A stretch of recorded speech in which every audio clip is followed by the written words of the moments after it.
Hello everyone, welcome to my channel Psycho Study. I am Nishu Rawal and in this channel you will get the informative and comprehensive videos of psychology honor courses of IGNOU and I hope that you will like the content. So before jumping to the video, don't forget to subscribe to my channel and hit the bell icon. Hello everyone, तो इस video में हम BPCC 103 individual differences के unit 2 के last part को cover करेंगे और हम लोग कर रहे थे मेथड्स ऑफ पर्सनालिटी असेसमेंट की कितने मेथड्स होते हैं, कौन कौन से मेथड्स होते हैं पर्सनालिटी को असेस करने के लिए। तो हमने जो ऑब्जर्वेशन अपना कवर कर लिया था। फर्स्ट ऑब्जर्वेशन में क्या था कि एक तो होता है पार्टिसिपेंट ऑब्जर्वेशन, दूसरा होता है नॉन पार्टिसिपेंट ऑब्जर्वेशन, जिसमें कि जो भी हमारा रिसर्चर है वो पार्टिसिपेंट ऑब्जर्वेशन में क्या होता है कि वो पार्टिसिपेट कर रहा होता है पूरी रिसर्च में, ठीक है, इन्वॉल्व हो रहा होता है, ग्रुप का पार्ट बन रहा होता है, फिर जाकर के अपनी इन्फॉर्मेशन को कलेक्ट करता है, डेटा कलेक्ट करता है।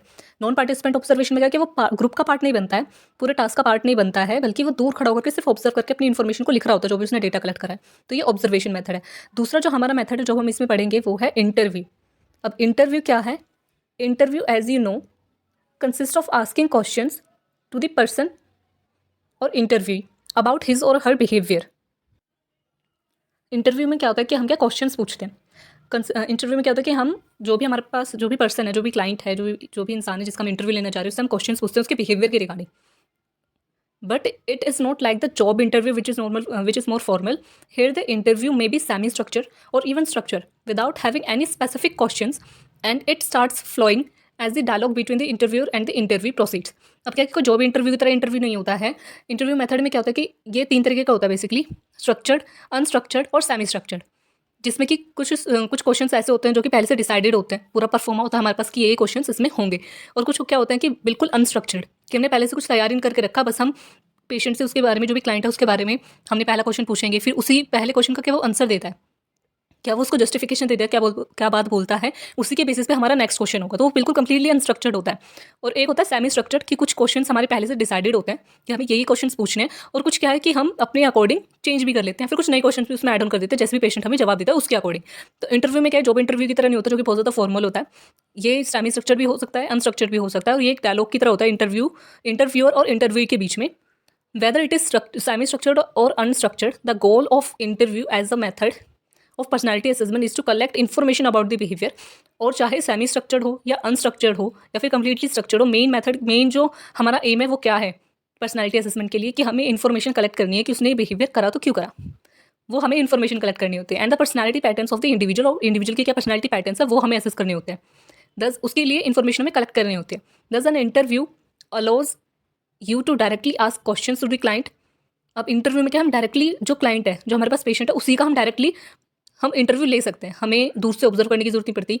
ऑब्जर्व हम डायरेक्टली उसे करते हैं, डायरेक्टली हम उससे क्वेश्चन पूछते हैं कि आपने काम करा तो इसके पीछे क्या रीजन है, और भी बहुत सारी तरीके से हम क्वेश्चन पूछते हैं। Interview questions are predefined based on which the interview can be structured, semi structured or unstructured. अब जो इंटरव्यू के क्वेश्चंस होते हैं वो पहले से डिफाइंड होते हैं, यानी कि पहले से हमने सोच के रखे होते हैं, और इसी बेसिस पे हम बताते हैं कि जो हमारा इंटरव्यू वो स्ट्रक्चर्ड होगा या फिर सेमी स्ट्रक्चर्ड होगा या फिर अनस्ट्रक्चर्ड होगा। Structured interviews is where the psychologist has predefined set of questions which has expectations of one word or a single sentence answer from the client or the participant। अब क्या होता है कि जो स्ट्रक्चर्ड इंटरव्यू है, structure interview method में क्या होता है कि पहले से हमारे पास कुछ प्री डिफाइंड क्वेश्चंस होते हैं कि हम ये क्वेश्चंस पेशेंट से पूछने हैं, क्लाइंट से पूछने हैं, और फिर क्या है कि हम क्या एक्सपेक्ट करते हैं उसमें कि एक 1 वर्ड में आंसर हो या फिर एक सिंगल सेंटेंस में आंसर होगा, पूरा वो उसको जस्टिफाई नहीं करेगा, एक्सप्लेन नहीं करेगा। वहाँ पर स्ट्रक्चर्ड में क्या होता है, मोस्टली 1 वर्ड में होता है, और भी बहुत सारी चीज़ें होती हैं, और भी बहुत सारे ऐसे क्वेश्चंस होते हैं जिनका 1 वर्ड में आंसर हो सकता है, फिर सिंगल सेंटेंस में आंसर हो सकता है। This type of interview is conducted to verify facts from the client. अब ये जो टाइप के क्वेश्चंस होते हैं जो स्ट्रक्चर में पूछे जाते हैं वो कुछ फैक्ट्स को वेरीफाई करने के लिए किए जाते हैं। And is usually when the psychologist has already drawn conclusion and is only verifying facts और looking forward to fill small gaps in information। अब क्या होता है, मोस्टली ये जो क्वेश्चंस पूछे जाते हैं ना, ये इसलिए पूछे जाते हैं कि जो साइकोलॉजिस्ट है उसको पहले से पता है कि उसने कंक्लूजन बना रखा है कि हाँ इस पेशेंट को शायद ये प्रॉब्लम है या फिर इस क्लाइंट को ये दिक्कत हो सकती है, और कुछ गैप्स आ रहे होते हैं इन्फॉर्मेशन उसको फिल करने के लिए कि क्या ये चीज़ आपके साथ होती है, कि आपको भी ऐसा बिहेवियर अपने अंदर महसूस होता है कि आपके साथ ऐसी चीज़ें हो रही हैं। फिर पेशेंट उसके बारे में एक सेंटेंस को बताता है कि हाँ होता है या फिर नहीं होता है। This type of interview is not time consuming but fetches very limited information. अब ये इस टाइप का जो इंटरव्यू होता है स्ट्रक्चर्ड, जिसमें पहले से क्वेश्चन प्री डिफाइंड होते हैं, वो क्या है कि इतना ज़्यादा टाइम कंज्यूमिंग तो नहीं होता है, क्योंकि हमने पहले से क्वेश्चन डिसाइड कर रखे हैं। हमें पेशेंट से जो भी क्लाइंट है हमारे पास, उससे हमें सिर्फ 1 वर्ड वाले या फिर 1 सेंटेंस वाली क्वेश्चन जो है इन्फॉर्मेशन लेनी होती है। बट क्या इससे बहुत कम इन्फॉर्मेशन मिलती है, क्योंकि हमें 1 वर्ड में या फिर सिंगल सेंटेंस में बहुत ज़्यादा इन्फॉर्मेशन हमें नहीं मिलती। Here the psychologist has full control during the interview, और इसमें जो साइकोलॉजिस्ट है उसका पूरा कंट्रोल रहता है पूरे इंटरव्यू में। सेकंड है हमारा semi structured interview. Semi structure से समझ में आ रहा है कि आधा स्ट्रक्चर्ड होगा, आधा अनस्ट्रक्चर्ड होगा। Is the best form of an interview, और ये सबसे बेस्ट फॉर्म मानी जाती है इंटरव्यू की, as it allows the psychologist to ask specific questions and detailed questions as and when required based on the need. अब यहाँ पे क्या साइकोलॉजिस्ट के पास पूरी छूट होती है कि जब उसका मन हो वो स्पेसिफिक क्वेश्चंस भी पूछ सकता है, जो कि वन वर्ड में भी जिनका आंसर हो सकता है, या फिर एक सिंगल सेंटेंस में हो सकता है, फिर 2 सेंटेंसेज में हो सकता है, और डिटेल क्वेश्चंस भी जब उसको लगे कि हाँ भाई अब मुझे इस चीज़ के बारे में या फिर जो ये बात बोली गई है इसको और ज़्यादा डिटेल में जानना है, तो वो डिटेल में भी पूछ सकता है क्वेश्चन। यहाँ पर उसके पास पूरी छूट होती है। Such interview have pre defined questions, इनमें भी क्या प्री डिफाइंड क्वेश्चंस होते हैं। सेमी स्ट्रक्चर में भी, क्योंकि स्ट्रक्चर्ड आ रहा है इसमें भी सेमी स्ट्रक्चर में, तो इसमें भी क्या प्री डिफाइंड क्वेश्चंस होते हैं कि हमें ये क्वेश्चन तो जरूर पूछने हैं, बट जरूरी नहीं कि उनका आंसर हमें वन वर्ड में ही चाहिए, हम पूरा डिटेल में भी जो क्लाइंट है वो अपने जवाब को बता सकता है। अगर हमें लगता है कि नहीं अभी मुझे क्लैरिफाई नहीं हुआ ये आंसर, तो साइकोलॉजिस्ट बोल सकता है कि नहीं इस चीज़ को थोड़ा सा क्लैरिफाई करो या फिर डिटेल में बताओ इसका जवाब। Semi structured interviews allows the psychologist to focus on information which is specific, and at the same time allows to explore the possibly gray areas of information which they have not explored। अब इसमें क्या होता है semi structured interview में कि जो psychologist होता है उसको स्पेसिफिक जो उसके क्वेश्चंस होते हैं उनका भी जवाब मिल जाता है, उनके ऊपर वो बहुत ज़्यादा फोकस भी करता है, but at the same time उसी दौरान क्या होता है कि जब वो स्पेसिफिक क्वेश्चंस भी पूछ रहा होता है, स्पेसिफिक इन्फॉर्मेशन भी कलेक्ट कर रहा होता है, बट साथ साथ में कुछ ऐसे भी इन्फॉर्मेशन को कलेक्ट कर रहा होता है जिसके बारे में उसने कभी एक्सप्लोर ही नहीं करा, या फिर उस पेशेंट के लिए, उस क्लाइंट के लिए उसने उस चीज़ को एक्सप्लोर ही नहीं करा, वो इन्फॉर्मेशन के भी चांसेस होते हैं कि वो उसे मिल जाए। इस वजह से इसे सबसे बेस्ट फॉर्म ऑफ इंटरव्यू माना जाता है। अनस्ट्रक्चर्ड इंटरव्यू वो इंटरव्यू है जिसमें कि आप पहले से कोई भी प्री डिफाइंड क्वेश्चंस आपके पास नहीं होते हैं। One question leads to another and larger pool of information can be collected from the client. हम फर्स्ट जो क्वेश्चन पूछते हैं उसका जो जवाब होता है उसी के बेसिस पे हम नेक्स्ट क्वेश्चन पूछते हैं। In this type of interview, the aim or objective of this session is just to explore the information about the client। और ये जो टाइप का इंटरव्यू होता है अनस्ट्रक्चर्ड, ये क्या है, इसका मेन ऑब्जेक्टिव रहता है कि हमें पूरी इन्फॉर्मेशन को एक्सप्लोर करते जाना है। इस सेशन में हम क्या करते हैं, पूरी इन्फॉर्मेशन को एक्सप्लोर करते हैं, पूरे क्लाइंट की जितनी भी इन्फॉर्मेशन है उसके पास, उसके बिहेवियर से रिलेटेड उस सबको एक्सप्लोर करते रहते हैं।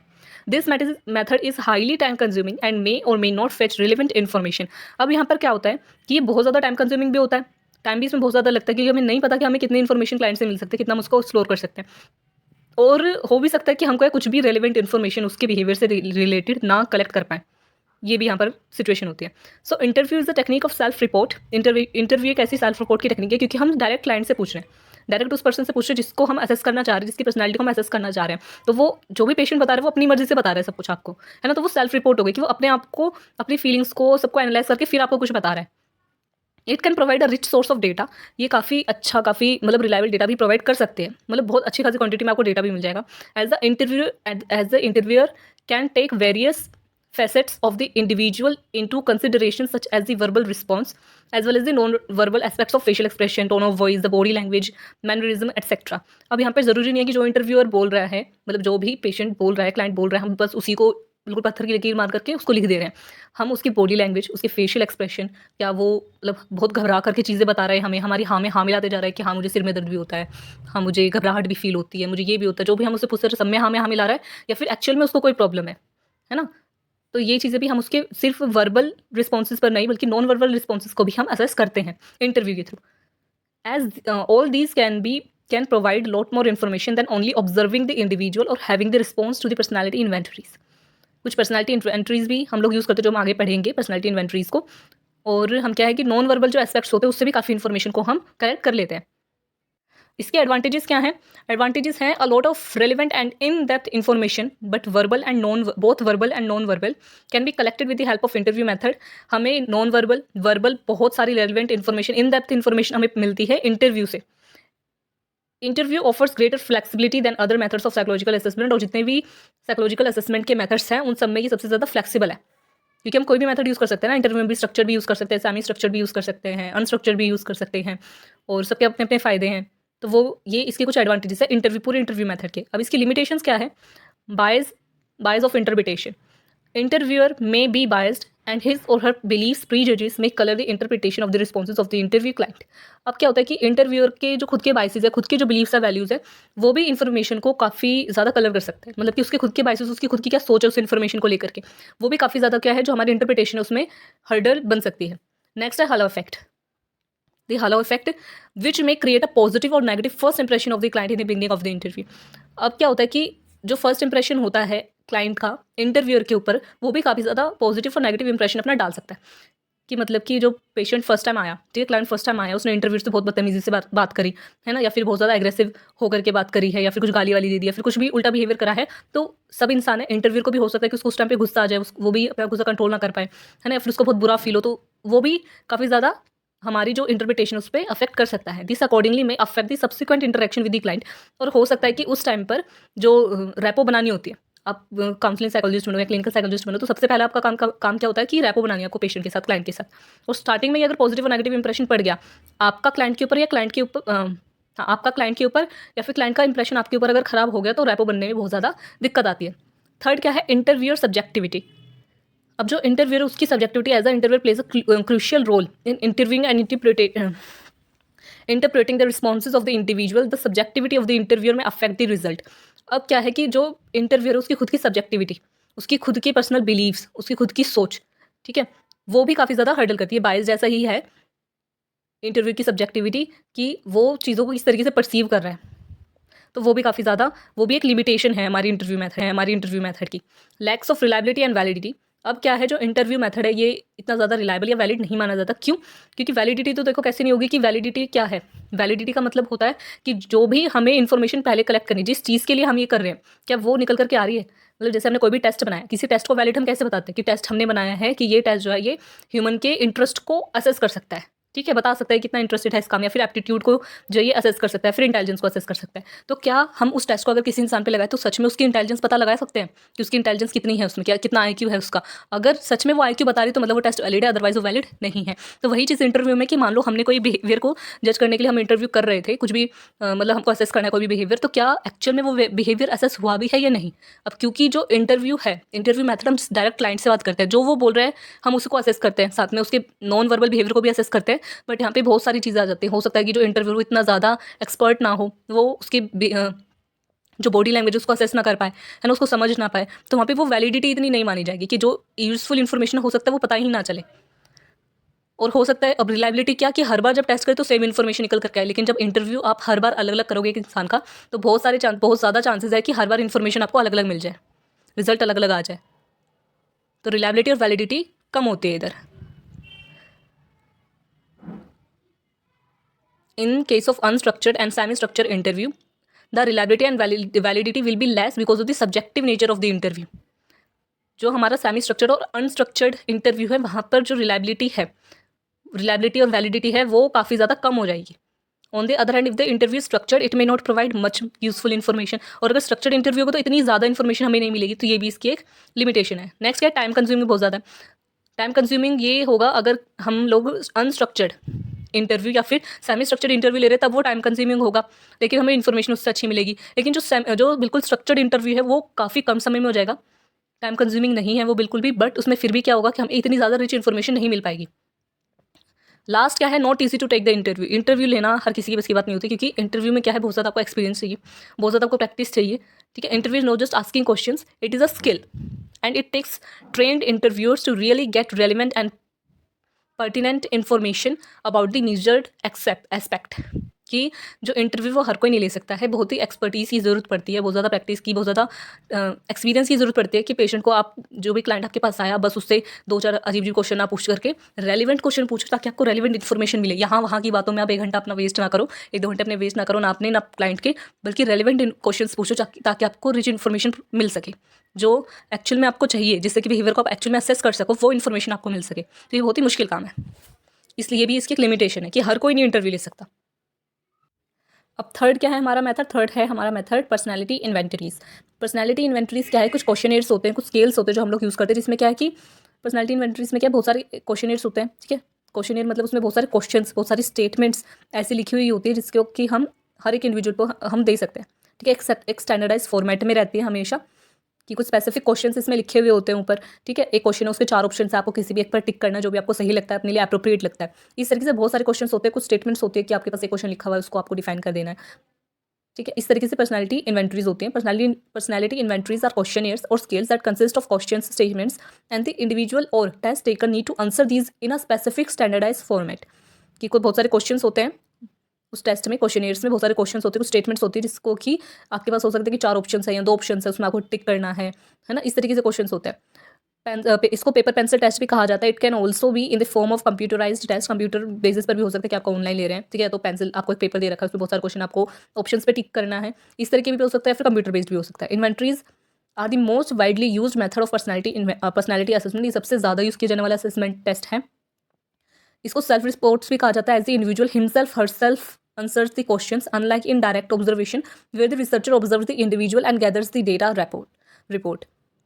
अब इसमें क्या, ये डायरेक्ट ऑब्जर्वेशन की तरह भी नहीं है कि जो रिसर्चर है या जो भी साइकोलॉजिस्ट है वो खुद से देख रहा है, ऑब्जर्व करके फिर अपनी तरीके से इन्फॉर्मेशन को लिख रहा है, ऐसा कुछ नहीं होता। जो भी इंडिविजुअल है उसको टेस्ट दे दिया जाता है, या फिर बहुत ग्रुप में भी हो सकता है कि सबको 10-15 जन या सबको एक एक क्वेश्चनियर पकड़ा दिया है कि आप अपनी अपनी तरीके से इन्फॉर्मेशन को फिलअप करो। तो बहुत सारे लोगों पर भी ये यूज़ करा जा सकता है एक बारी में, एक ही। और यहाँ पर क्या, ऑब्जर्वर की अपनी जजमेंट इस पर इधर नहीं चलती, अपने बायसेस अपनी सब्जेक्टिविटी इधर नहीं आती है। इंटरव्यू की तरह हम क्या डायरेक्ट कोई इलेबोरेटिव क्वेश्चंस भी नहीं पूछ सकते हैं, डिस्क्रिप्टिव क्वेश्चंस भी नहीं पूछ सकते हैं, ठीक है। Personality inventories have a standardize list of items.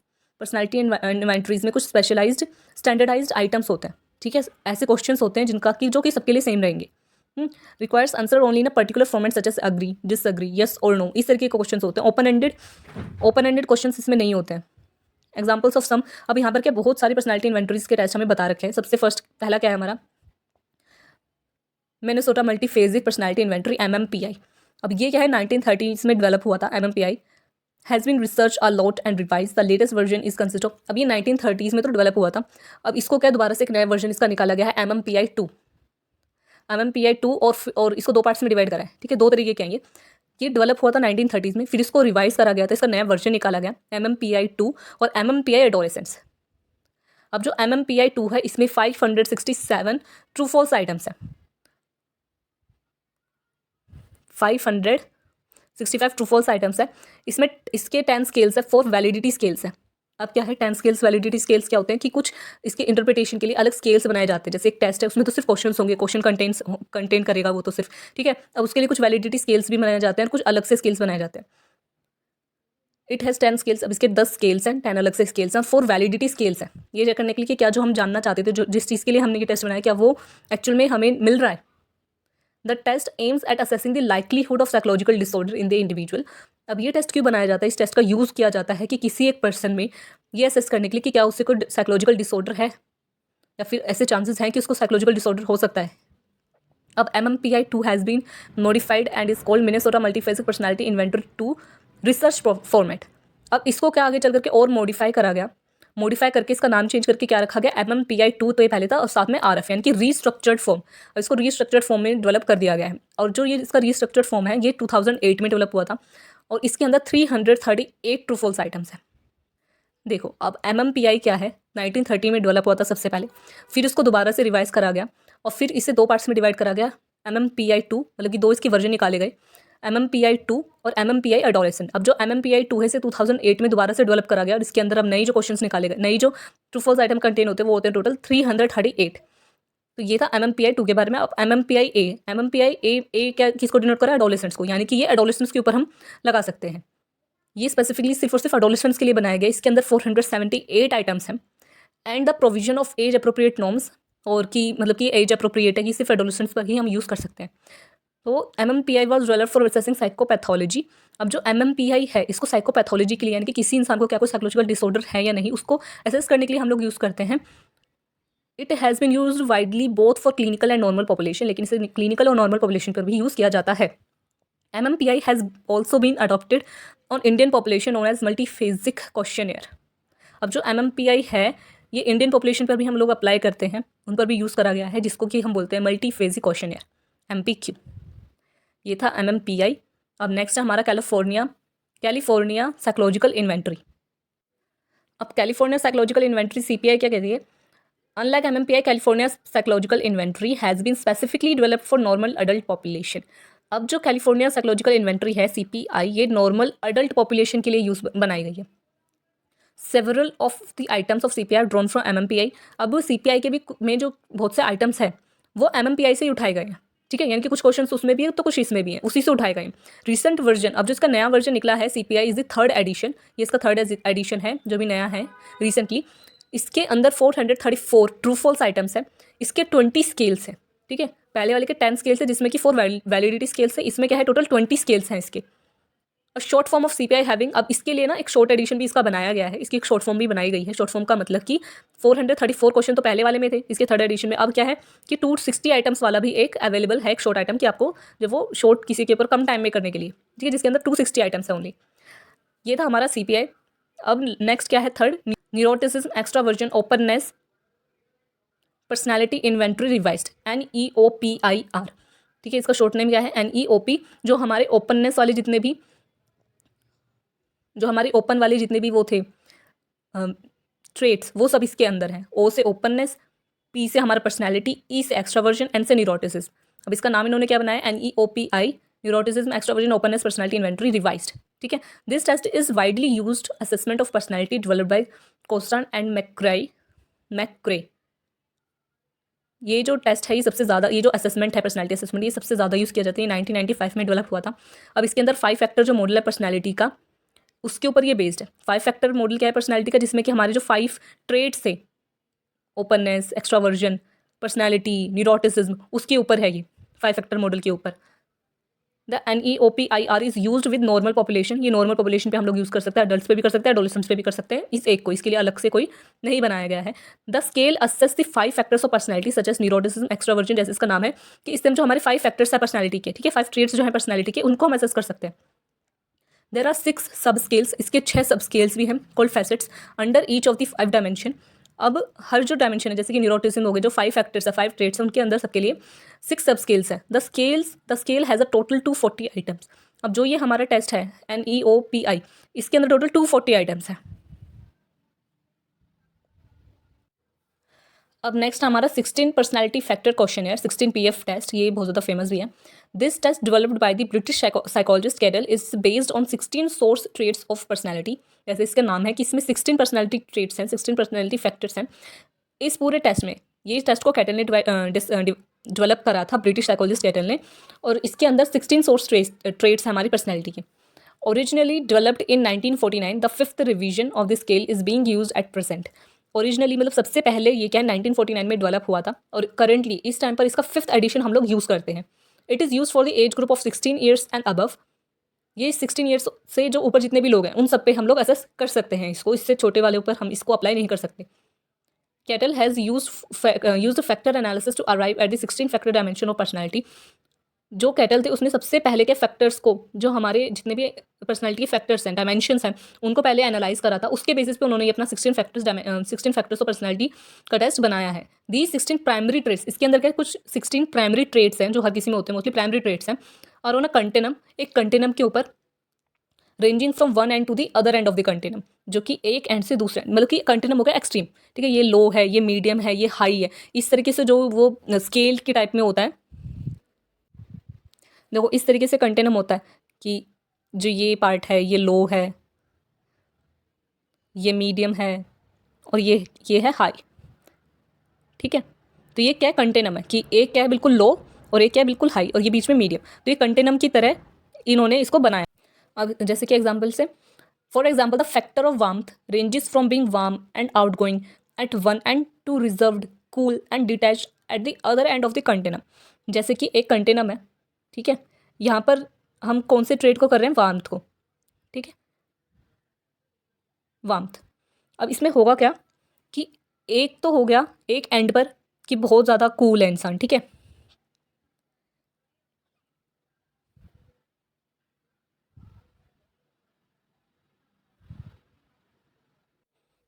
तो ये वार्मथ वाला ट्रेट है। अब एक कंटिन्यूम के एक एंड पर क्या होगा कि इंसान बहुत ज़्यादा वार्म है, आउट गोइंग है, ठीक है, बहुत ज़्यादा बाहर जाता है। दूसरे एंड पर क्या होगा कि इंसान बिल्कुल बाहर नहीं जाता, बिल्कुल डिटैच्ड है, ठीक है, कूल पर्सनैलिटी है, मतलब कि किसी से ज़्यादा बात नहीं करता, अकेले अकेले रहना पसंद करता है, रिजर्व्ड रहता है, ठीक है। और ये क्या है? मीडियम, कि इंसान जो भी पर्सन है जिसके जो भी मीडियम कंटिन्यूम पर आएगा, जो कंटिन्यूम के मीडियम वाले साइड पर आएगा, उसका क्या होगा कि हाँ वो वार्म वाला ट्रेट भी है उसमें, मतलब कि बाहर भी जाता है, आउट गोइंग भी है और रिजर्व भी रहता है, तो दोनों चीज़ें हैं उसके अंदर, वो मीडियम पर आ रहा है। यानी कि कंटिन्यूम क्या होगा कि एक्सटेंड पर जाएगा, एक एंड से दूसरे एंड तक। Cattle and his colleagues have also developed skills for assessing personality of younger age groups such as adolescents personality questionnaires for age group 12 to 18 years। अब जो कैटल थे और उनके कुछ कलीग्स थे, उन्होंने मिलकर के क्या है कि एडोलेसेंट्स के ऊपर भी उन लोग को स्टडी करनी थी, ठीक है, 12 से 18 ईयर्स के लोग बच्चों के ऊपर भी उनको स्टडी करनी थी। तो उन्होंने एक अलग से क्वेश्चनियर बनाया है जिसको कि APQ बोलते हैं, adolescents personality questionnaire. APQ was earlier known as high school personality questionnaire, पहले इसको हाई स्कूल पर्सनैलिटी क्वेश्चनियर के नाम से जाना जाता था। Then we have the children personality questionnaire, उसके बाद पहले उन्होंने APQ बनाया, उसके बाद फिर उन्होंने CPQ बनाया, children's personality questionnaire, the early school personality questionnaire, and then and the preschool personality question है PSQ। अब इन्होंने क्या अलग अलग एज ग्रुप के लिए अलग अलग टेस्ट बना दिए। जो 16 PF था ये क्या सबके ऊपर पहले अप्लाइड था 16 साल से 16 ईयर्स से अबव जितने भी थे सबके ऊपर उसको अप्लाई कर सकते थे। फिर इन्होंने क्या करा कैटल ने और उनके कलीग्स ने 12 ईयर्स से 18 ईयर्स के जो एडोलेसेंट्स हैं उनके लिए एक अलग टेस्ट बना दिया APQ, जिसको पहले की हाई स्कूल पर्सनैलिटी क्वेश्चनर भी बोला जाता था। APQ बनाया इन्होंने 12 से 18 ईयर्स के वालों के लिए। फिर इन्होंने चिल्ड्रन पर्सनैलिटी क्वेश्चनर भी बनाया, अर्ली स्कूल पर्सनैलिटी क्वेश्चनर भी बनाया, फिर प्री स्कूल पर्सनैलिटी क्वेश्चनर भी बनाया और भी छोटे बच्चों के लिए प्री स्कूल के लिए। तो ये था 16 PF टेस्ट। हमें क्वेश्चंस जो हैं वो उन्हीं के एज ग्रुप की तरह, बट जो फॉर्मेट होता है ना क्वेश्चन का, जैसे 16 PF में भी है कि कंटेनम है उसके अकॉर्डिंग उन्होंने बनाया, तो यही APQ में भी होगा, यही CPQ में भी होगा, यही PSQ में भी होगा, बट क्वेश्चंस उनके एज ग्रुप के हिसाब से होंगे। अब नेक्स्ट है हमारा Myers Briggs type indicator MBTI। It is based on 4 personality dimension. ये हमारी 4 पर्सनैलिटी के डायमेंशन पर बेस्ड है। फर्स्ट क्या है सेंसिंग इंट्यूशंस, सेकेंड है थिंकिंग और फीलिंग, थर्ड है हमारा इंट्रोवर्जन एक्सट्रोवर्जन, फोर्थ है हमारा परसीविंग जजिंग। ये हमारे कुछ डायमेंशंस हैं हमारी पर्सनैलिटी के 4 dimensions. These dimensions together provide 16 possible personality traits. और ये 4 ही जो डायमेंशन है ये हमें 16 डिफरेंट पर्सनैलिटी टाइप्स को हमें बता देते हैं। It is often use in career selection purpose. Career selection purpose के लिए इसका यूज़ किया जाता है mostly. Align feature of personality inventories is the lie scale और द वैलिडिटी स्केल। अब इसका एक और फीचर क्या है कि ये इसमें क्या है कि हम लाई स्केल या फिर वैलिडिटी स्केल भी इसमें है, जैसे कि it contain statements to check if the respondent is giving honest answer और फेकिंग। इससे हमें ये भी पता चल सकता है कि जो भी पर्सन इस टेस्ट को दे रहा है, जो भी टेस्ट टेकर है, कि क्या वो ऑनेस्ट आंसर दे रहा है या फिर वो बस डिजायरेबल सोशल डिजायरेबल आंसर दे रहा है कि हाँ सब लोगों को ये अच्छा लगेगा, सोसाइटी में ये आंसर सही रहेगा, वरना लोग मुझे गलत समझेंगे तो मैं ये आंसर पे टिक कर देता हूँ। तो वो चीज़ भी हमें पता चल जाएगी। Human being usually want to show their desirable aspects of the public और समटाइम्स इवन फेकिंग डिजायरेबिलिटी। जैसे कि बताया कि कई बार क्या होता है कि हम लोग क्या सोचते हैं कि जो सोशली जो अच्छा है आंसर वो हम देते हैं, अपनी असलियत हम लोग नहीं बाहर लेकर के आते हैं। तो वही चीज़ वो लोग टेस्ट में भी करते हैं, तो वो चीज़ भी हमें पता चल जाती है। Inventories are highly susceptible to it as it is the individual himself herself who answer the questions and have the scope to answer in a way he desires. अब क्या इन्वेंटरीज क्या है, जो भी ये जितनी भी पर्सनैलिटी इन्वेंटरीज है, पर्सनैलिटी असेसमेंट इन्वेंटरीज है, इसमें जो भी पर्सन है वो खुद से आंसर देगा, हम लोग उसमें कुछ नहीं कर सकते। वो अपनी मर्जी से अपनी डिज़ायर से आंसर दे रहा है, तो उसमें चांसेस हैं कि जो भी पर्सन है वो डिजायरेबल आंसर देने की कोशिश करे, कि जो सबको अच्छा लगे, अपनी मर्जी से कुछ भी आंसर वो दे सकता है। Interview method takes care of this aspect by probing and going in depth, but personality inventories are susceptible to various response biases, socially desirability, faking good, faking bad, yea saying, nay saying.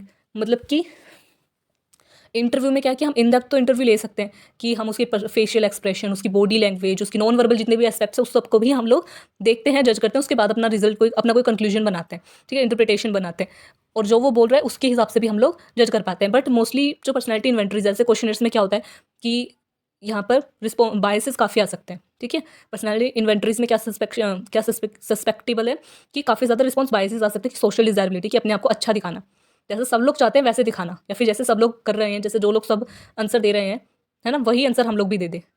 Faking good, अपने आप को अच्छा दिखाना, फिर जानबूझ के अपने आप को बुरा दिखाना, ठीक है, ये सेइंग ना सेइंग कि बार हर चीज़ में हाँ हाँ हाँ, या फिर हर चीज़ में नहीं नहीं नहीं, ऐसे कर रहे हैं। These biases are usually taken care of while constructing the test items. It may be noted here that in case of inventories, self-reports, the biases are from the participant client's side, whereas in case of interview, observation and projective techniques, the biases is from the interview researcher side. अब क्या है कि जो biases होते हैं, जैसे जो inventories technique है, जो सेल्फ रिपोर्ट टेक्निक है, इसमें क्या होता है, जो कि हम इन्वेंटरीज अभी इतनी पढ़ रहे हैं, इसमें जो भी इंटरव्यू है, यानी कि जो भी क्लाइंट है, जो भी पार्टिसिपेंट है, उसकी साइड से हमें बायसेस देखने को मिलते हैं, ठीक है। लेकिन जैसे कि जो इंटरव्यू था, ऑब्जर्वेशन था, प्रोजेक्टिव टेक्निक्स आगे जो भी हम पढ़ेंगे आगे, उसमें क्या होता है कि मोस्टली जो इंटरव्यूअर है, जो रिसर्चर है, जो साइकोलॉजिस्ट है, उसकी साइड से हमें बायसेस देखने को मिलते हैं, लेकिन बायसेस तो होते हैं। Advantages and limitations of personality inventories. Personality inventories की एडवांटेजेस क्या है, आर ईजी टू टेक, काफ़ी आसान है लेना, कि हमको बस एक क्वेश्चनर पकड़ा देना है, जो भी पेशेंट है, जो भी क्लाइंट है, उसको समझा देना है कि कैसे कैसे हमें करना है, किस चीज़ के लिए ये क्वेश्चनर बनाया गया है, उनको वो चीज़ समझा देनी है, और वो अपने आप से टिक करेंगे आंसर को। आसानी से स्कोर भी करा जा सकता है, आसानी से एडमिनिस्टर करा जा सकता है इसको, आसानी से इंटरप्रेट भी करा जा सकता है। They are less time consuming and can be administrated in group setting, जो कि पहले बताते कि हम पूरे बहुत सारे लोगों के साथ भी कर सकते हैं एक बारी में, बहुत कम टाइम लेता है. Since these is standardized way of administrating the inventory, anyone can administrate it following the given instructions. और क्योंकि ये काफ़ी स्टैंडर्डाइज्ड है, स्टैंडर्डाइज मतलब कि पहले से सारी चीज़ें बता रखें कि कैसे कैसे इसको सारी इंस्ट्रक्शंस लिखी हुई होती हैं, ठीक है, वैसे ही आपको करना है, अपना अलग से इसमें दिमाग नहीं लगाएंगे, जो लिखा हुआ है आपको वही चीज़ करनी है, ठीक है. तो इसे कोई भी एडमिनिस्टर करा सकता है. जैसे कि इंटरव्यू मेथड में क्या था कि बहुत डिफिकल्ट होता है किसी का इंटरव्यू लेना, ठीक है, अपना दिमाग आपको काफ़ी चलाना पड़ता है उसके लिए. लेकिन यहाँ पर क्या है कि काफ़ी स्टैंडर्डाइज है, पहले से जो तरीका है वही आपको अप्लाई करना है, आपको कोई नई चीज़ नहीं करनी है. तो कोई भी कंस्ट्रक्ट कर सकता है, कोई भी एडमिनिस्टर कर सकता है. Thus, no intensive training is required to administer a personality inventory as in case of projective techniques. अब क्या है कि इसको कोई भी कर सकता है, ठीक है, कोई भी एक्सपर्टीज़ की इसमें बहुत ज़्यादा जरूरत नहीं है, बहुत ज़्यादा ट्रेनिंग की जरूरत नहीं है. जैसे प्रोजेक्टिव टेक्निक्स जो हम आगे पढ़ेंगे उसमें क्या काफ़ी ट्रेनिंग चाहिए, इंटरव्यू के लिए भी काफ़ी ट्रेनिंग चाहिए, ऑब्जर्विंग के लिए भी काफ़ी ज़्यादा एक्सपीरियंस चाहिए. तो यहाँ पर इसके लिए कोई एक्सपीरियंस नहीं चाहिए पर्सनैलिटी इन्वेंट्रीज के लिए. However as we mentioned in ethics it needs to be administered only by those who have studied it. लेकिन एथिक्स के जो हमारे रिसर्च एथिक्स हैं और पर्सनैलिटी असेसमेंट के एथिक्स है उसके अकॉर्डिंग सिर्फ कोई वही इंसान इसको एडमिनिस्टर कर सकता है जिसने इसकी पढ़ाई करी हो. तो ये थे सारी हमारी क्या बोलते हैं advantages. Further inventories questionnaires have valid scales to check if the respondent is giving honest answer और फेकिंग. और कुछ हमारे पास वैलिडिटी स्केल्स भी हैं जिससे कि हम ये पता लगा सकते हैं कि जो रिस्पोंडेंट है उसने ऑनेस्ट आंसर दिया है फिर बस दिखावा करा है उसने आंसर देने का. ये भी इसकी एक एडवांटेज है. अब है लिमिटेशंस. पार्टिसिपेंट्स में give socially appropriate answer instead of honest answer. सबसे बड़ी तो इसकी लिमिटेशन यही है कि सब लोग अपनी मर्जी से कुछ भी आंसर दे देंगे, ऑनेस्ट आंसर हमें नहीं मिलेगा, इसके भी चांसेस बहुत ज़्यादा हैं. द रिस्पॉन्सेज में very because of cultural influences. उनके जो आंसर्स होते हैं, उसके जो रिस्पॉन्सेज हो सकते हैं वो काफ़ी वेरी कर सकते हैं उनके कल्चरल इन्फ्लुएंस की वजह से. नेक्स्ट क्या है, रिस्पोंडेंट पार्टिसिपेंट में नॉट रिस्पॉन्ड इन रिस्पॉन्सिबल वे और सिंसियरली. हो सकता है कि जो भी पार्टिसिपेंट है वो बहुत हवा हवा में आंसर लिख रहा है, ठीक है, कुछ भी सीरियसली वो अपने आंसर्स को नहीं दे रहा है, फिर सोच रहा है इससे होगा ही क्या, इससे क्या ही पता चल जाएगा किसी को, तो इस वजह से वो बिल्कुल भी सीरियस होकर के आंसर ना लिखे. May give random answers without really understanding the questions. उसने क्वेश्चंस को अच्छे से पढ़ा भी नहीं है, ठीक है, और कुछ भी आंसर दे दिया. This may be due to the reason that the respondent is not interested और has simply got bored. Thus may the mood and the emotional motivation aspects are important factors to be considered. है ना, किसी का मन ही नहीं है कि भाई मुझे तो देना नहीं है फिर भी ये करवा रहे हैं मेरे से टेस्ट ऐसा, ठीक है, वो इस वजह से भी बस बिल्कुल सीरियस ना होते हुए, उसका मन ही नहीं है, उसको कोई इंटरेस्ट ही नहीं है, फिर वो आंसर लिखते लिखते बोर हो चुका है, टिक करते करते बोर हो चुका है. कुछ कुछ टेस्ट होते हैं उसमें बहुत सारे की 250 क्वेश्चन है जिसमें, ठीक है, 400 से ऊपर क्वेश्चन है जिसमें तो आंसर देते देते भी वो बोर हो जाते हैं. तो ये भी एक फैक्टर है. तो ये थी लिमिटेशंस और एडवांटेजेस पर्सनैलिटी इन्वेंटरीज की. आई होप कि आपको समझ में आई हो. थोड़ा रटने वाला है कि इस टेस्ट में इतने क्वेश्चन है, इस टेस्ट में इतने क्वेश्चन है.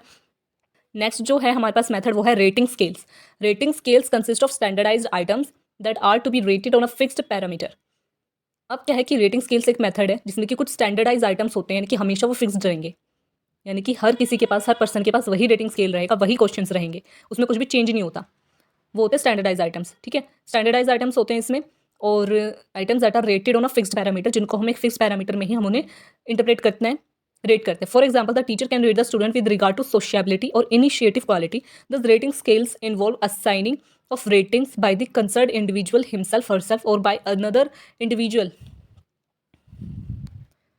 अब रेटिंग स्केल्स में होता क्या, जैसे कि यहाँ पर एग्जांपल दे रखा है टीचर का, ठीक है, एक टीचर स्टूडेंट को रेट कर रहा है, ठीक है, उसकी रेटिंग बना रहा है, उसको रेट कर रहा है उसकी सोशियबिलिटी या फिर वो कितनी उसमें इनिशिएटिव क्वालिटी है कि वो क्लास में कितने क्वेश्चंस पूछता है, सामने से कितने जो है जवाब देता है, कितना इंटरेक्शन करता है, उसके बेसिस पे वो उसे रेट कर रहे हैं, ठीक है, उसको स्टार्स दे रहे हैं कि इसको 5 स्टार्स है, 5 में से आप कितना स्टार दे रहे हो उसको, ठीक है, इस तरीके से रेट कर रहे हैं. या फिर कोई और भी, या तो पेशेंट जो भी क्लाइंट है वो खुद को रेटिंग कर सकता है कि उसमें कितना सोशिएबल है, कितना हम्बल है, इस चीज़ के ऊपर उसको रेट कर रहे हैं, ठीक है. वहीं पर क्या है कि कोई और पर्सन कि उसके पेरेंट्स, उसके टीचर्स, उसका सुपरवाइजर भी उनके लिए रेट कर सकता है. तो ये है. अब इसके कुछ बेनिफिट्स भी हैं और लिमिटेशंस भी हैं. इसका एडवांटेजेस क्या है कि हम खुद को सबसे अच्छे तरीके से जानते हैं. You know your self better than anyone else, so you can rate your self better and more accurately. ठीक है, एडवांटेज क्या है कि आप अपने आप को सबसे अच्छे तरीके से जानते हो, तो चांसेस क्या है कि आप अपने जो भी आंसर होगा वो ज़्यादा एक्यूरेट होगा. आप अपने आप को सबसे एक्यूरेटली रेटिंग दे सकते हो कि क्या मैं एक्चुअल में सोशिएबल हूँ. लोग समझते हैं कि हाँ मैं काफ़ी अच्छे से सबसे बात करता हूँ, काफ़ी एक्स्ट्रोवर्ट हूँ, बट क्या एक्चुअल में ये चीज़ है या नहीं, तो वो आप ही बता सकते हो. ठीक है, बट यहाँ पर इसकी लिमिटेशन क्या है कि आप सोशल डिज़ायरेबल आंसर दो कि लोगों को क्या सुनना है. अगर मैंने ये आंसर दिया तो पता नहीं क्या साइकोलॉजिस्ट मेरे बारे में क्या सोचेंगे, या फिर ये जो थेरेपिस्ट बैठेंगे मेरे बारे में क्या सोचेंगे. तो आपके दिमाग में ऐसे का थॉट्स चल रहे, तो आप जो भी सोशली अप्रोप्रिएट आंसर होगा वो आप लिख दोगे, या फिर जो अपने आप को अच्छा दिखाने के लिए जो आंसर होगा वो उस पर आप टिक कर दोगे. ठीक है, ये एक इसका डिसएडवांटेज है. अगर कोई और आपके लिए रेटिंग कर रहा है कि आपके टीचर्स आपको रेट कर रहे हैं, फिर आपके पेरेंट्स आपको रेट कर रहे हैं, फिर आपके बड़े भाई बहन, छोटे भाई बहन आपके लिए रेटिंग कर रहे हैं, तो हो सकता है वहाँ पर चांसेस है कि उनके खुद के बायसेस कि वो आपको कैसा समझते हैं वो उसमें हर्डल बना दें. खुद के बायसेस कि वो आपको कैसा समझते हैं, वो उसमें हर्डल बना दें। अब इसके एडवांटेजेस है, rating by oneself will give a better picture of the behavioural trait being assessed. Moreover, rating by significant others also will provide a more accurate picture of the personality of the individuals as they know the individual in a significant way. अब इसके advantages क्या है, अगर कोई खुद को rate कर रहा है तो वो अपने बारे में बहुत अच्छी चीज़ें बता सकता है, अपने बिहेवियर को अच्छे से असेस कर सकता है और उसको अपने आप को रेट कर सकता है। वहीं पर अगर कोई और पर्सन उसके लिए रेटिंग कर रहा है तो वो भी बहुत अच्छे से बता सकता है, क्योंकि उसके जो पेरेंट्स हैं, उसके छोटे भाई बहन या फिर बड़े भाई बहन है, वो सबसे करीबी है उसके, उसको दूर से काफ़ी ज़्यादा ऑब्जर्व भी करते हैं कि वो किस सिचुएशन पे किस तरीके से रिएक्ट करे, तो और भी ज़्यादा रिलायबल और भी ज़्यादा मतलब कि रिच इन्फॉर्मेशन हमें मिल सकता है, अच्छे से वो लोग रेटिंग कर सकते हैं। लिमिटेशन क्या है, वाली लिमिटेशन जो हमने ऊपर पढ़ी थी कि जो भी रेटिंग है वो ऑनेस्टली नहीं की गई है, बायस्ड है काफ़ी, सोशली डिजायरेबल रिस्पॉन्सेज है, people always want to project their self in a better way which में affect their responses ratings to the list items, कि उन्होंने बहुत ही सोशली अप्रोप्रिएट आंसर अपने आप को अच्छा दिखाने के लिए आंसर लिख दिया है।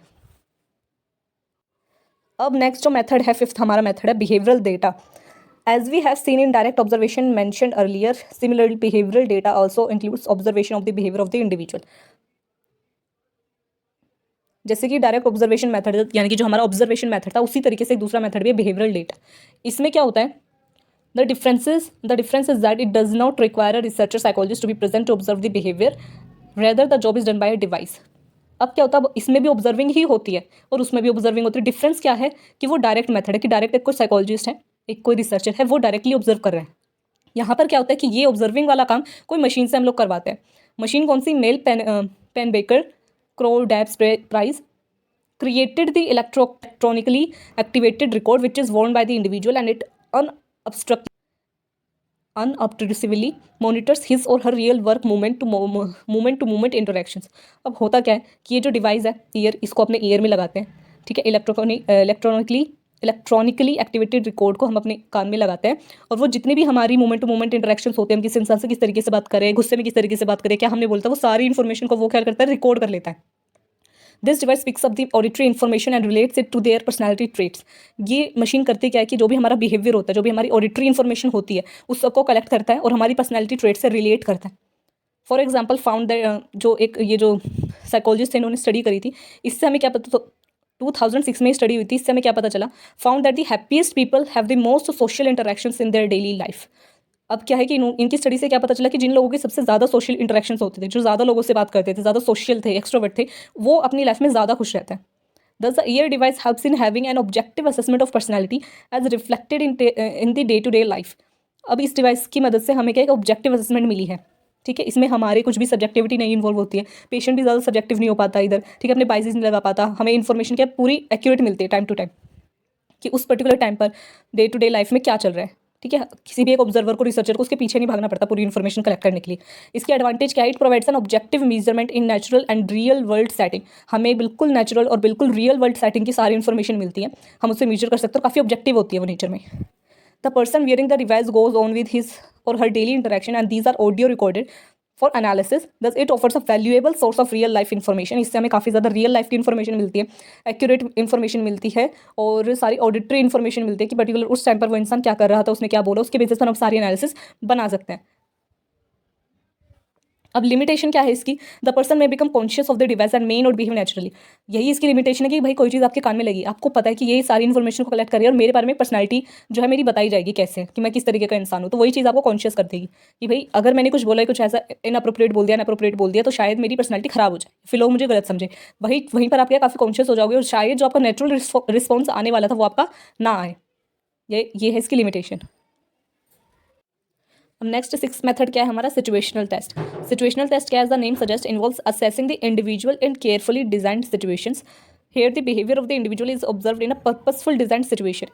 सिचुएशनल टेस्ट में क्या होता है कि हम एक पूरा एनवायरनमेंट क्रिएट करते हैं, एक ऐसी सिचुएशन क्रिएट करते हैं, फिर ले जाकर के उस पेशेंट को, उस क्लाइंट को सिचुएशन में डाल देते हैं, फिर हम उस बिहेवियर को असेस करते हैं। यानी कि हमें कोई एक बिहेवियर असेस करना है, ठीक है, कि कोई पर्सन गुस्से में या फिर जब बहुत ज़्यादा भीड़ भाड़ वाला इलाका होता है, ठीक है, उस टाइम पर वो कैसा बिहेवियर दिखाता है अपना, तो हम ऐसी सिचुएशन क्रिएट करेंगे कि उसको लोग गुस्सा दिलाएं, ठीक है। हमने एक रूम में उसे भेज दिया जिधर बहुत सारे लोग बैठे हैं जो उसको उल्टा सीधा बोल रहे हैं, फिर उसको बार बार पिंच कर रहे हैं, ठीक है, उसको ट्रिगर कर रहे हैं, तो वो कैसा रिस्पॉन्स करता है। तो हमने एक पूरी सिचुएशन क्रिएट करी है, डिज़ाइन करी है, फिर हम उसके बिहेवियर को असेस करें।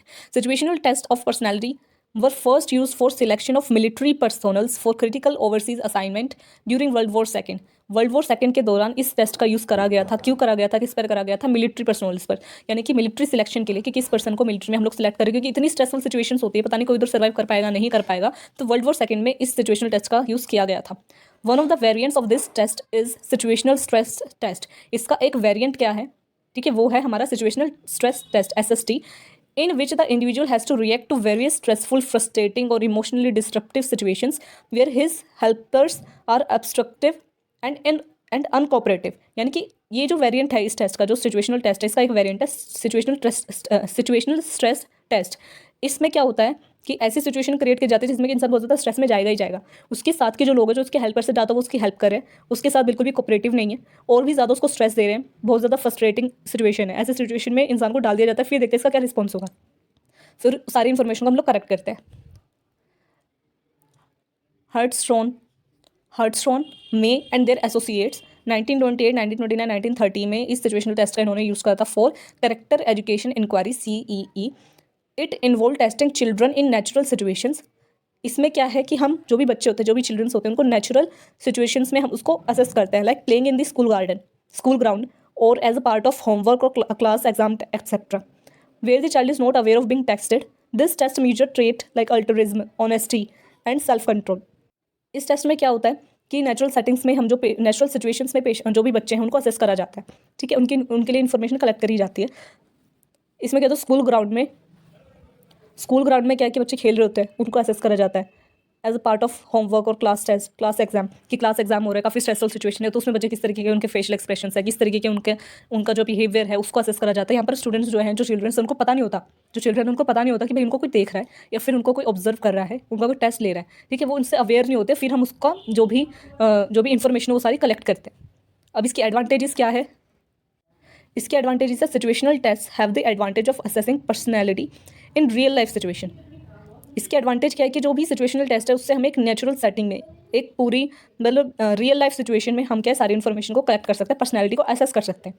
In fact it has the twin advantage of natural setting as well as control way of assessing through well designed observation.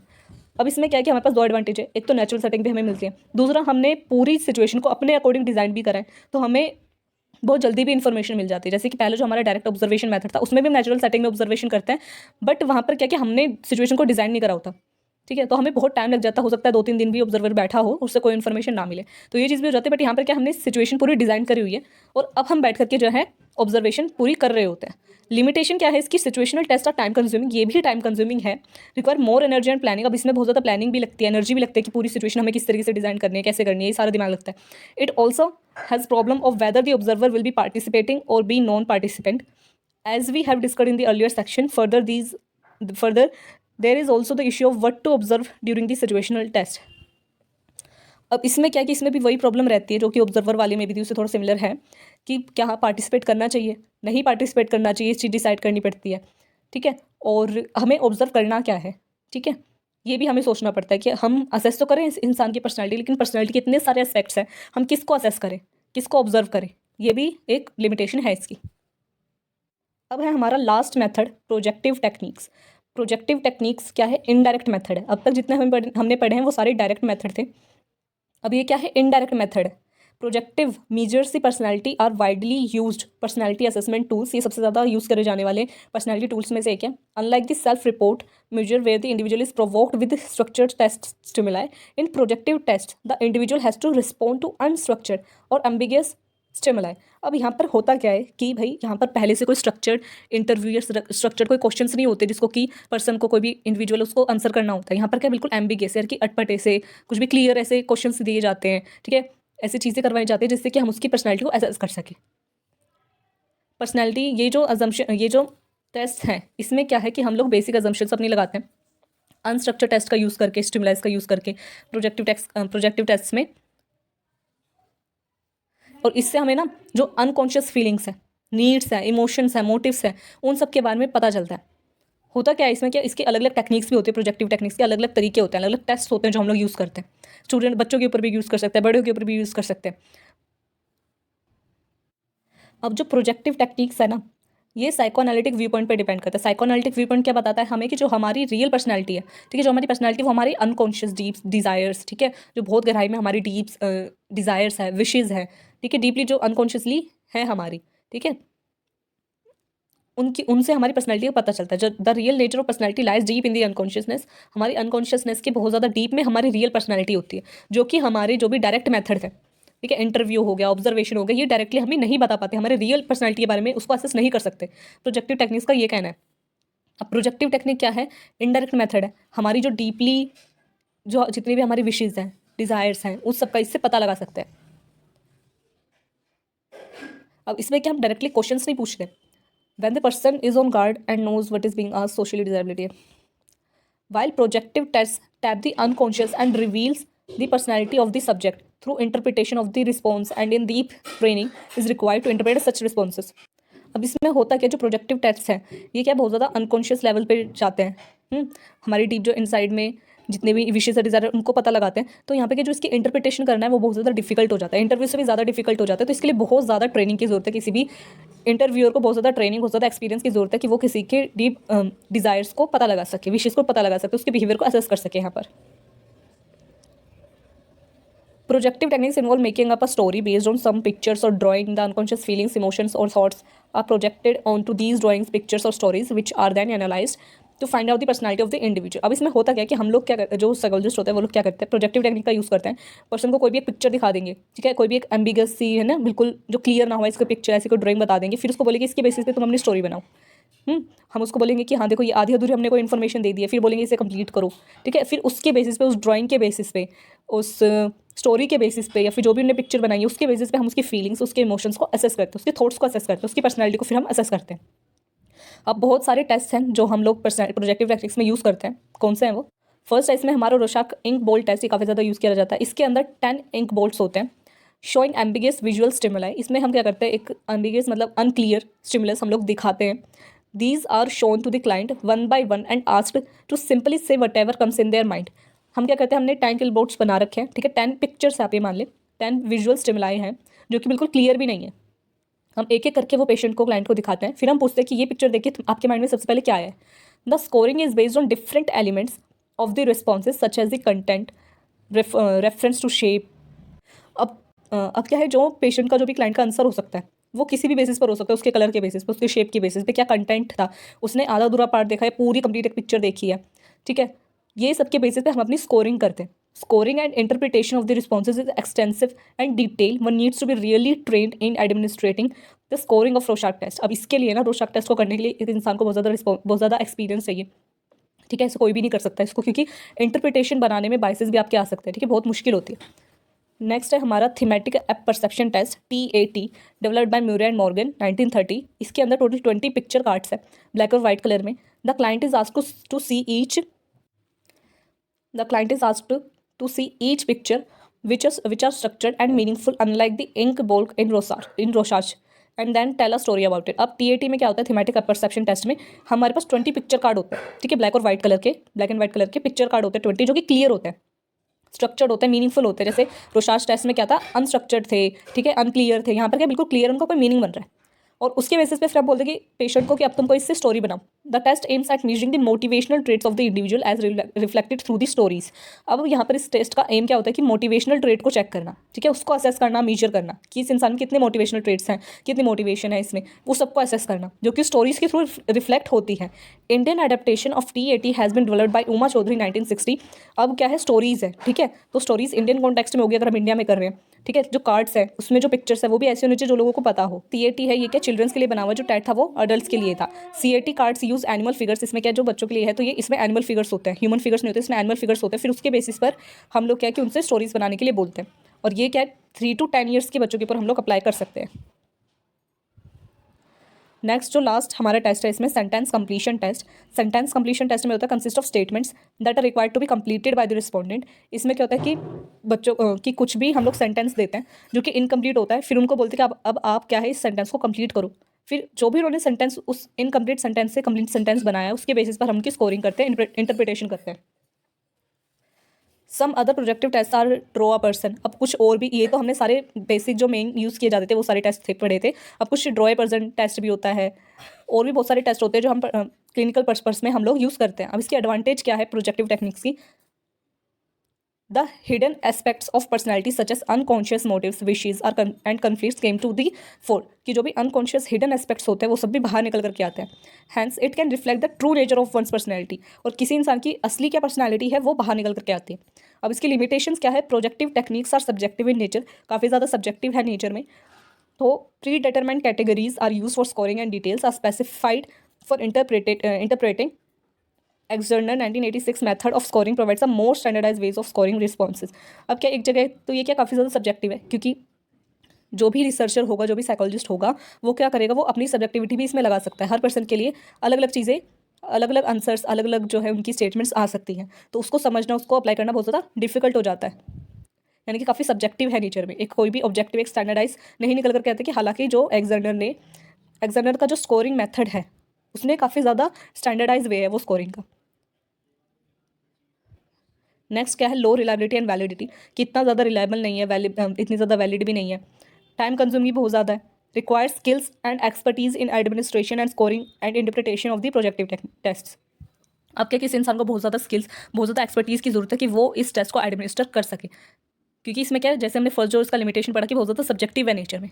क्यों सब्जेक्टिव है? क्योंकि हर इंसान जो भी एडमिनिस्टर कर रहा है, हो सकता है कि चार साइकोलॉजिस्ट इसको ऑब्जर्व कर रहे हैं, किसी एक ही पेशेंट की प्रोजेक्टिव उसकी जो ड्राइंग है, जो भी सेंटेंस उसने कंप्लीट करा है, उसको एडमिनिस्टर कर रहे हैं, उसको इंटरप्रेट कर रहे हैं, और हर किसी का अलग अलग आ रहा है कि हर किसी की जो सब्जेक्टिविटी के बेसिस पर जो उनका रिजल्ट है, जो कंक्लूजन है, वो अलग अलग आ रहा है सबका।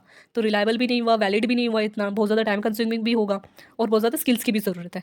तो यहाँ पर क्या है, हमारे सारी मेथड्स जो हमने कंप्लीट कर लिए।